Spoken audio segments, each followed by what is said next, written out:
Sobrang nakaka-proud ka, Ate Rose. Deserve na deserve mo yan. Hi guys! Napanood nyo ba yung vlog ni Kuya Ryan na nagluto siya ng adobong puti? Ako din, napanood ko at natakam ako at nainggit. Kaya, magluluto ako ng version ko ng adobong puti and samahan nyo ako ngayon. So guys, mag-start na tayo. Hindi pala ako nagigisa ng baboy. Una kong ginagawa sa kawali, baboy muna yung ginalagay ko. Tapos, gagawin ko siyang golden brown. Ayan. So, ayan na itsura niya. Hinahalo-halo ko lang siya. Tapos, maglalabas siya ng water. And, yung ginamit ko pala is pork belly. Ayan. Hintayin lang natin siyang mag-golden brown. Ayan guys, pag nawala na yung tubig niya, tsaka nagmamantika na yung baboy, pwede na natin ilagay itong bawang. Maraming bawang yung nilalagay ko dyan. And bawang lang yung nilalagay ko. Hindi ako naglalagay ng sibuyas. Ayan, tapos lagyan naman natin ng asin. Asin lang yung nilalagay ko. Hindi ako naglalagay ng patis. Tapos pamintang buo naman.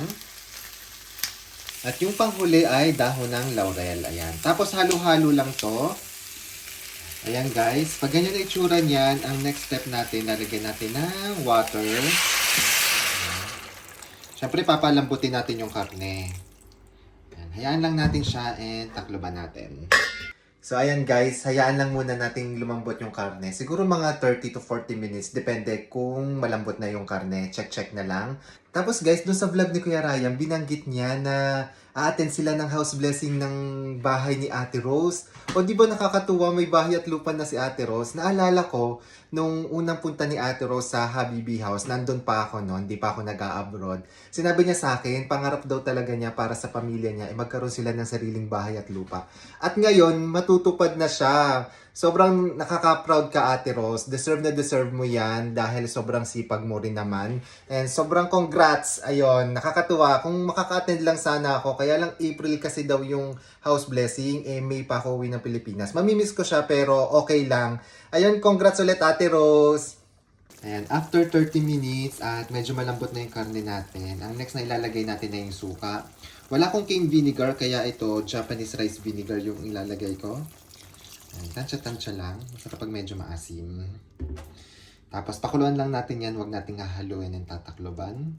Ito guys, pagkalagay ko nung vinegar, lalagyan ko naman siya ng asukal. Pampabalance lang. Ayan. Okay na yung isa. Tapos, mas masarap yung adobo kapag medyo merong konting anghang. So, lalagyan natin ng sili. Ayan. Pakuluin lang natin to hanggang sa maluto yung suka and then okay na to. Ayan guys, kainin na natin ang aking nilutong adobong puti. Ito siya. Di ba mukha siyang masarap? Ganito yung gusto kong luto sa adobo. Yung wala masyadong sauce, kundi tuyot siya. Ayan, tikman na natin. Grabe, natatakam na ako. Ayan.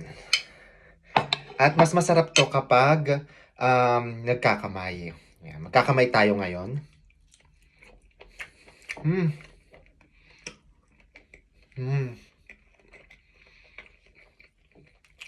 Grabe, sarap. Meron na akong problema dito. Problema ko, sa sobrang sarap niya, mapaparami ang kanin ko. Char! Grabe ang sarap niya.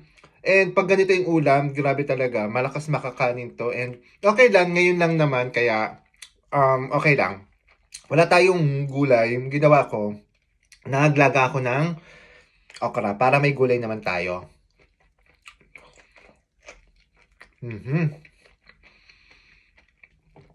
Grabe, sobrang sarap niya. Ayan, kakain po muna ako ng aking hapunan. Thank you po sa pagsama sa akin.